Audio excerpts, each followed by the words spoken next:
Bonjour à tous et bienvenue dans votre journal des produits de bourse de l'Obsa du lundi 12 novembre. La semaine dernière était placée sous haute tension à la Bourse de Paris. L'ambiance est restée...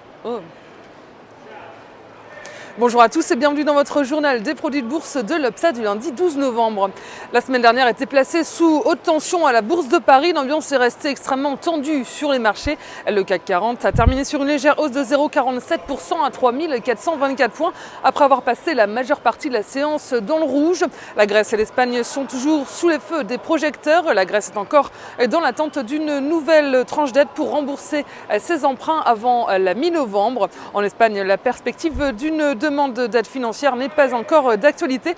Et dans ce contexte, les valeurs financières chutent. Société Générale a perdu 3,03% sur l'ensemble de la semaine, alors qu'elle avait annoncé de bons trimestriels jeudi. Et Crédit Agricole plonge de 5,85% après avoir dévoilé une perte nette de 2,85 milliards d'euros sur le troisième trimestre. Certaines valeurs parviennent tout de même à tirer leur épingle du jeu. C'est le cas de L'Oréal à plus 2,49%, Vallourec gagne 3,67% ou encore Bouygues qui est à plus 1,80%. Ces valeurs ont profité des bons chiffres en provenance de la Chine avec une hausse de 9,6% de la production industrielle en octobre sur un an. Une meilleure performance que le mois précédent est signe de la bonne santé de la deuxième puissance économique mondiale. Aux États-Unis, les marchés ont terminé en petite hausse vendredi. Le Dow Jones gagne 0,02%, le Nasdaq grappille 0,33%. L'inquiétude a miné les marchés toute la semaine dernière et la réélection de Barack Obama a relancé la menace du mur budgétaire.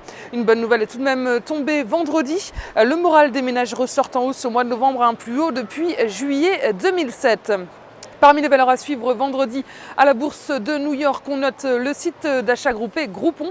Le titre chute de 23,4% à cause de chiffres d'affaires inférieurs aux attentes et surtout de mauvaises performances en Europe.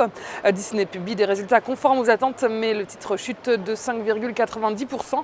Et puis sur le marché des changes, l'euro est passé sous les 1,27$ à 1,2688. Côté matières premières, le pétrole WTI lâche 1,28% à 86 $10.